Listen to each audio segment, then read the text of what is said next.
बड़े वीर शहीद हुए जिन्होंने, मैं समझता हूँ, बहुत बड़ा योगदान किया था 65 की चुनाव में जीत का भी, अपनी जान की भी कुर्बानी दी। और मैं समझता हूँ इस मौके पर मैं उनको श्रद्धांजलि अर्पित करता हूँ। और मैं सभी गाजीपुर वासी, जो गाजीपुर के लोग जिनके बारे में कहा जाता है वीरों की भूमि, ऐसी वीरों की भूमि को नमन करता हूँ जिस वीर की भूमि ने ऐसे माटी के लाल को जन्म दिया।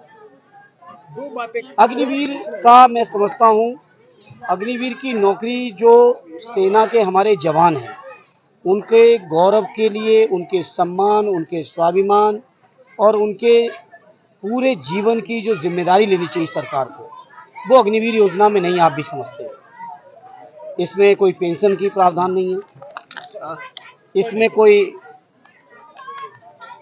और तरह की जो सेवाएं सुविधाएं होनी चाहिए जिससे आदमी निश्चिंत होकर भारत माता की सेवा कर सके, वो सारी शर्तें सेवा में नहीं, अग्निवीर में।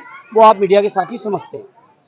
और इसीलिए हम लोग चाहते हैं कि जो पहले सेना में भर्ती होती थी, जिस भर्ती में एक बार भर्ती होने के बाद पूरे जीवन उनकी, उनके परिवार की, शहादत की परिस्थितियों में उनकी बाकी चीज़ों की जो एक जिम्मेदारी थी सरकार की, जो होनी चाहिए। लोकसभा में विरोध भी किया था। विरोध में किया है। हमारे राष्ट्रीय अध्यक्ष जी ने लोकसभा में, सदन में कहा है कि जिस दिन भी यह समाजवादियों की सहयोग या समाजवादियों की सरकार होगी केंद्र में, उसी दिन अग्निवीर खत्म। देखिए, ये जीत तो एनडीए की थी, संख्या उनके साथ थी, पहले से थी, लोकसभा में भी थी, राज्यसभा में भी थी, दोनों सदनों में वो मेजॉरिटी में थे और निश्चित तौर पे जीत उनकी होनी थी।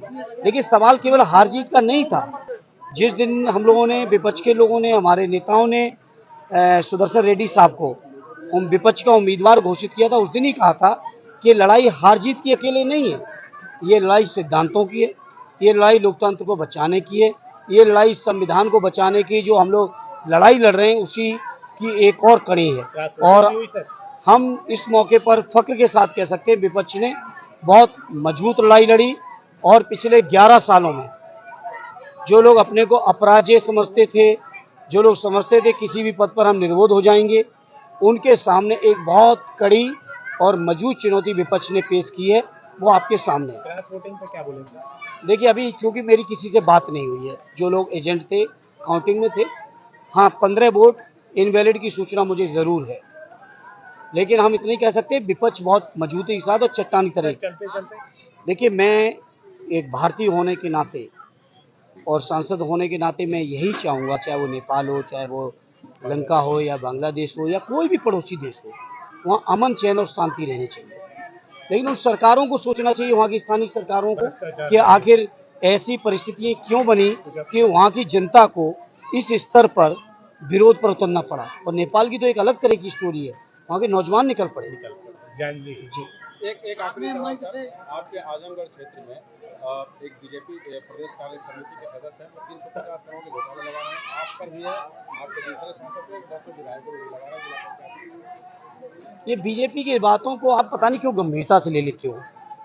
बीजेपी के लोगों ने 14 का घोषणा पत्र, 17 का, 19 का, 22 का, 24 का, एक भी घोषणा पत्र में कही हुई बात को पूरा किया हो तो आप उनको गंभीरता से जरूर लें।